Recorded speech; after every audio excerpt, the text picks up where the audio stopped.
16 Accords of Madness, Volume 9, Vaermina's Tale. Darius Shano found himself running as fast as he could. He had no idea what he was running from or towards, but he didn't care. The desires saturated his mind. There was nothing in the world except flight. He looked around for landmarks, anything to place himself or to use as a target, but to no avail. The featureless grasslands through which he was sprinting extended as far as the eye could see. Just have to keep running, he thought to himself. I have to run as fast as I can. On and on he ran, with no end in sight or in mind. Standing over Darius Shano while he lay quietly in his bed were his mistress, Vaernima the Dreamweaver, and the mad god Sheogorath. Vaernima looked down with pride at this disciple of hers, and was boastful of her little jewel. Such potential in this one. Through dreams of inspiration, I have nurtured literary talent into fruition, and now he stands in acclaim as an emerging bard and poet. He will gain much favor before I tire of him. Sheogorath, too, gazed at the young Breton artist and saw that he was indeed famous among the other mortals. Mused Sheogorath, but how many are there who hate this mortal whom you have built? It is the hatred of the mortals which confirms greatness, and not their love. Surely you can accomplish this as well? Vaernima's eyes narrowed. Yes, the mortals are indeed often foolish and petty, and it is true that many of their most bold have been despised. Do not worry, mad one, for I have the power to achieve many forms of greatness with this one, hatred among them. Perhaps, Dreamweaver, it would be amusing to show who has this power. Inspire foolish, arrogant hatred of this mortal for 10 years, and then I will do the same. We shall see whose talents are most efficient, free of aid or interference from any of the Daedra. At this, she relaxed into confident pleasure. The mad god is indeed powerful, but this task is suited to my skills. The mortals are repulsed by madness, but rarely think it worthy of hate. I shall take pleasure in revealing this to you, as I bring the more subtle horrors out of this mortal's subconscious. And so, in the 19th year of his life, the dreams Darius Shano had been experiencing began to change. Fear had always been part of the night for him, but now there was something else. A darkness began to creep into his slumber, a darkness that sucked away all feeling and color, leaving only emptiness behind. When this happened, he opened his mouth to scream, but found that the darkness had taken his voice as well. All he had was the terror and the void, and each night they filled him with a new understanding of death. Yet, when he woke, there was no fear, for he had faith that his lady had a purpose. Indeed, one night Vaernima herself emerged from the void. She leaned in close to whisper into his ear, "Watch carefully, my beloved." With that, she pulled the void away, and for hours each night she would reveal to Darius the most horrible perversions of nature.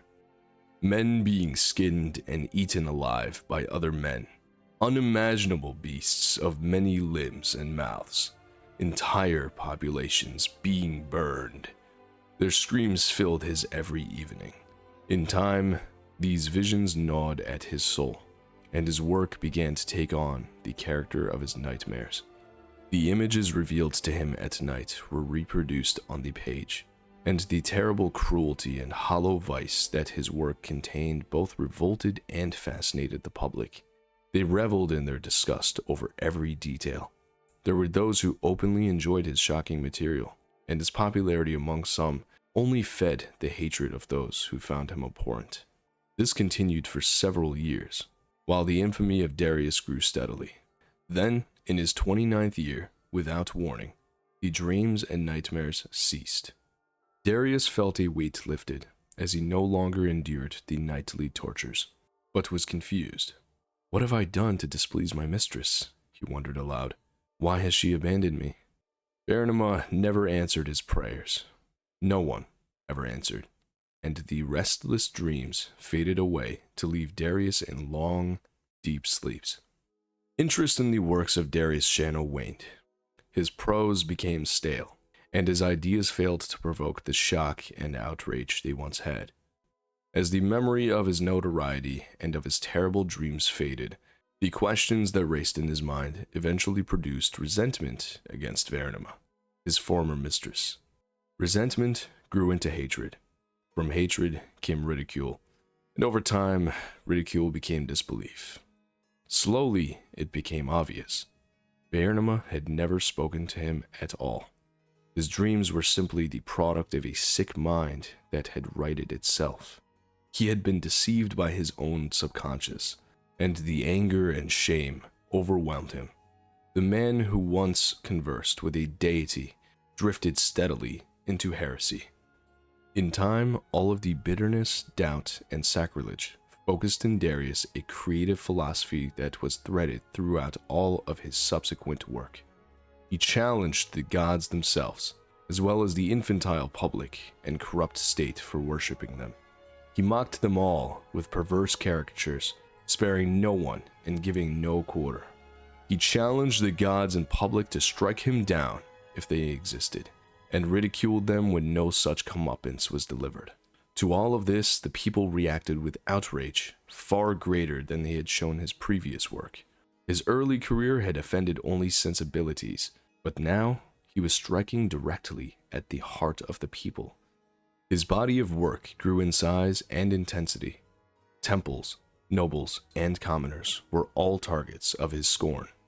Finally, at age 39, Darius wrote a piece entitled The Noblest Fool, ridiculing the emperor god Tiber Septim for integrating into the pathetic Nine Divines cult. The local king of Daenia, who had been humiliated by this upstart in the past, saw his chance. For his sacrilege against the empire, Darius Shano was executed with a ceremonial blade in front of a cheering crowd of hundreds. His last bitter words were gurgled through a mouthful of his own blood. 20 years after their wager was first placed, Vaernima and Sheograth met over Darius Shano's headless corpse. The Dreamweaver had been eager for this meeting. She had been waiting for years to confront the Daedric Prince over his lack of action. "I have been deceived by you, Sheograth. I performed my half of the bargain, but during your 10 years, you never contacted the mortal once. He owes none of his greatness to you, or your talents, or your influence." "Nonsense," croaked the mad god. "I was with him all along. When your time ended and mine began, your whispers in his ear were replaced with silence. I severed his link to that from which he found the most comfort and meaning, and withheld the very attention the creature so desperately craved. Without his mistress, this man's character could ripen under resentment and hatred. Now his bitterness is total, and overcome by a madness fueled by his rage, he feeds me in my realm as an eternal servant." Sheograth turned and spoke to the empty space by his side. Indeed, Darius Shano was a glorious mortal, despised by his own people, his kings, and even by the gods he mocked. For my success, I shall accept 60 followers of Vaernima into my service, and the dreamers will awaken as madmen. And thus did Sheograth teach Vaernima that without madness, there are no dreams, and no creation. Vaernima will never forget this lesson.